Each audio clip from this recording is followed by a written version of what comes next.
नमस्कार। आज हम अष्टावक्र गीता के एक और श्लोक की बात करेंगे। इसका 16वें अध्याय का 5वां श्लोक है, जिसपे कहा गया है, इदम कृतम इदम न इति द्वंद्वम मुक्तम यदाचित धर्म अर्थ काम मोक्षेषु निरपेक्षम तदा भवेत्। तो बहुत ही सरल सा श्लोक है कि यह किया और यह नहीं किया, या यह कर रहा हूँ और यह नहीं कर रहा हूँ, या यह करूँगा या यह नहीं करूँगा। तो तीन ही संभावना है कि पास भूतकाल में कुछ किया है और कुछ नहीं किया है, या अभी आप वर्तमान में कुछ कर रहे हैं या नहीं कर रहे हैं, या भविष्य में आप कुछ करेंगे या नहीं करेंगे।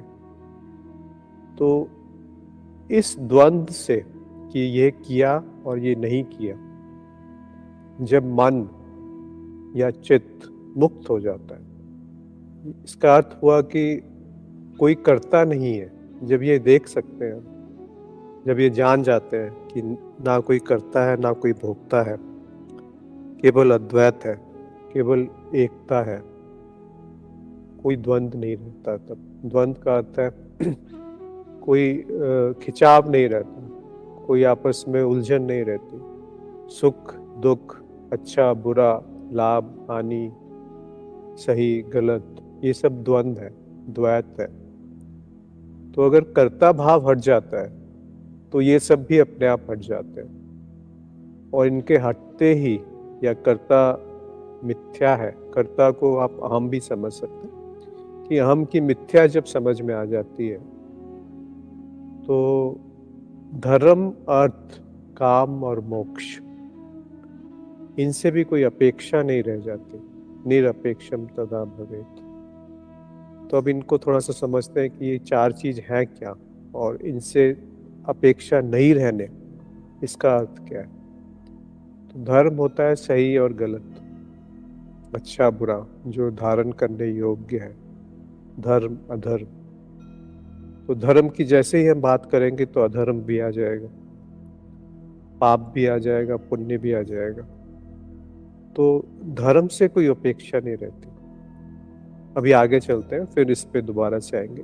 और फिर अर्थ, अर्थ का तात्पर्य यहाँ पर है कि जिसके माध्यम से आपकी कामनाएं पूरी हो सकती हैं। जैसे पैसा, अगर आपके पास पैसा है तो आप उससे कोई भी वस्तु खरीद सकते हैं, जिससे आप कुछ भोगना चाहें या कुछ और करना चाहें। तो वो एक माध्यम है जिसके माध्यम से आपकी कामनाओं की पूर्ति होना संभव है, तो उसको अर्थ कहते हैं।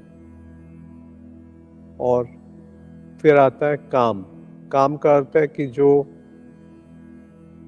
आपकी इच्छा है, और जो सुख भोगना जैसे एक इच्छा है, उसको हम कामना कहते हैं। तो अगर सुख भोगने का वस्तु उपलब्ध है और आप उसे भोग पा रहे हैं, तो वो कामना की फलीपूर्ति है, मतलब उस फलीभूत हो गई वो।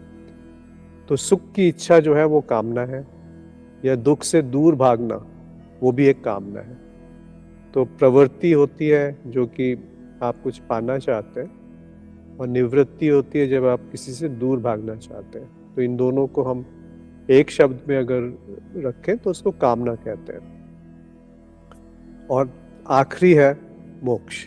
मोक्ष का अर्थ है कि प्रवृत्ति और निवृत्ति, इन दोनों से, दोनों में कोई रुचि नहीं रहती, एक तरीके का वैराग्य आ जाता है। जब आप इनकी निरर्थकता समझ जाते हैं, इनका कोई अर्थहीन है ये समझ जाते हैं, तो मोक्ष की भावना प्रबल हो जाती है, दृढ़ हो जाती है।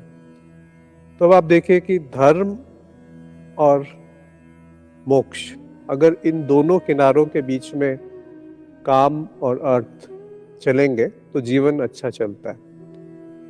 पर हम देखते हैं कि ज्यादातर लोग, बहुत सारे लोग, अधिकतर सारे ही अर्थ और काम के पीछे भाग रहे हैं। मतलब सुख भोगना चाहते हैं या दुख से निवृत्ति चाहते हैं, या फिर अर्थ चाहते हैं जिससे कि सुख मिले। तो सब घूम फिर के सुख के ऊपर ही आ जाता है कि आप सुख ढूंढ रहे हैं। और राग हो जाता है। जब सुख मिलने लगता है तो उसी से राग हो जाता है, और जब सुख नहीं मिल पाता तो हम उसी को द्वेष कह देते हैं।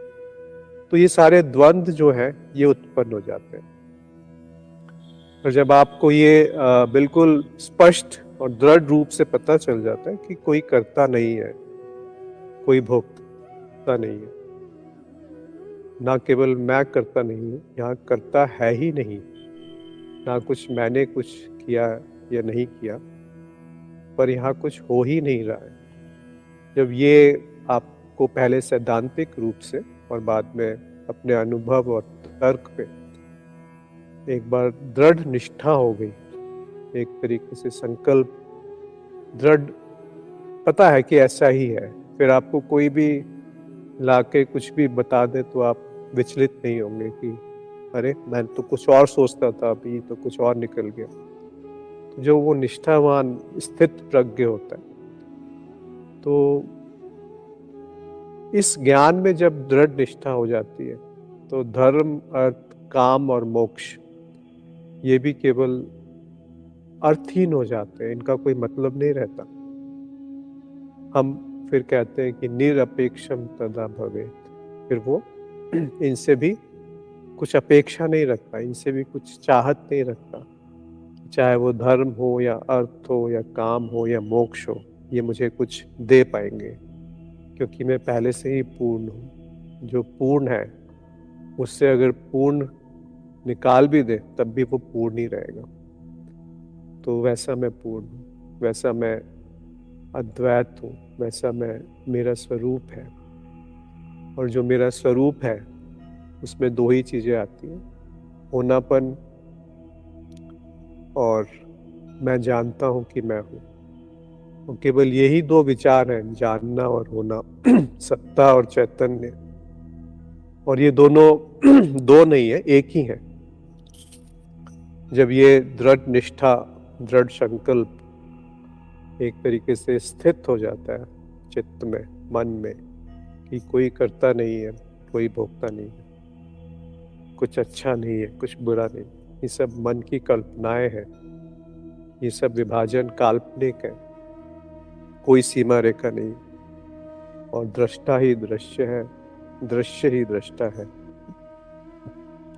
इस तरह की जब दृढ़ निष्ठा बन जाती है तो धर्म, अर्थ, काम और मोक्ष दोनों ही, चारों ही निरर्थक हो जाते हैं। तो इस पे मनन कीजिए, आशा है ये आपके लिए उपयोगी रहेगा। हम लोग फिर मिलेंगे।